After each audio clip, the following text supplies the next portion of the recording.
Ini dokumen yang aku minta tadi tu. Okay, thank you Farah.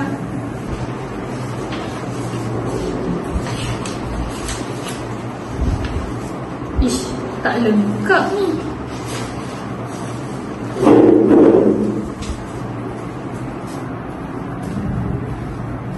Farah, dokumen ni tak lengkap. Kenapa kau dulu scan?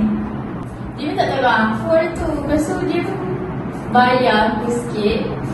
Kau guna jawapan kau untuk kepentingan sendiri. Ellie, kau tahu kan, aku perlukan duit sekarang ni. Banyak kita nak handle yang itulah, yang inilah. Semua perlukan duit. Jadi hidup kita pula makin susah. Kau kena ingat Farah, bila kau tak amanah, orang sekeliling kau jadi mangsa. Itulah, aku ambil peluang je apa yang ada depan mata kan. Tu bukan peluang, salah dunia namanya. Kadang aku pun rasa bersalah.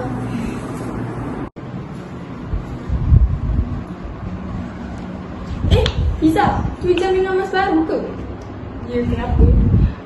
Bukan gaji kau baru masuk ke? Benda tu dah mahal. Taklah, hari tu ada orang minta tolong aku, so aku tolonglah dia. Maksudnya orang tu bagi duit kat kau sebab kau tolong uruskan busy dia hari tu. Alah Nadia, saya sekali rasa nak hidup mewah, penatlah hidup biasa. Weh, itulah tanda mula terjebak dengan rasuah. Hidup tak ikut kemampuan. Alah, benda kecil je lah, bukan rasuah tu besar pun. Hei, rasuah tu tak rasuah. Yelah. Zana, banyak duit. Mana kau dapat? Duit ni aku dapat sebab aku luluskan borang. Tak baik tau, tu rasuah. Allah, sikit je pun. Rezeki jangan ditolak. Bukan rezeki, tu tamak. Allah, habis tu siapa nak bagi lagi duit ni? Sekali kau ambil kan, banyak-banyak nanti kau nak.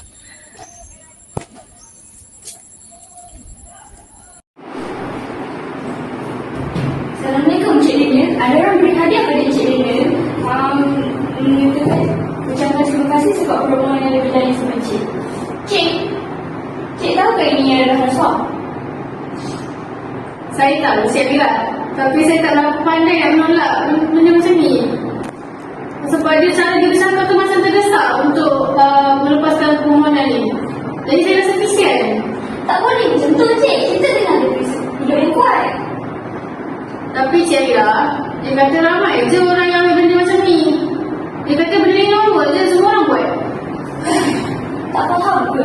Benda ni adalah perkara normal bagi orang yang berasuah. Itu adalah ayat yang normal untuk orang terjebak dengan rasuah.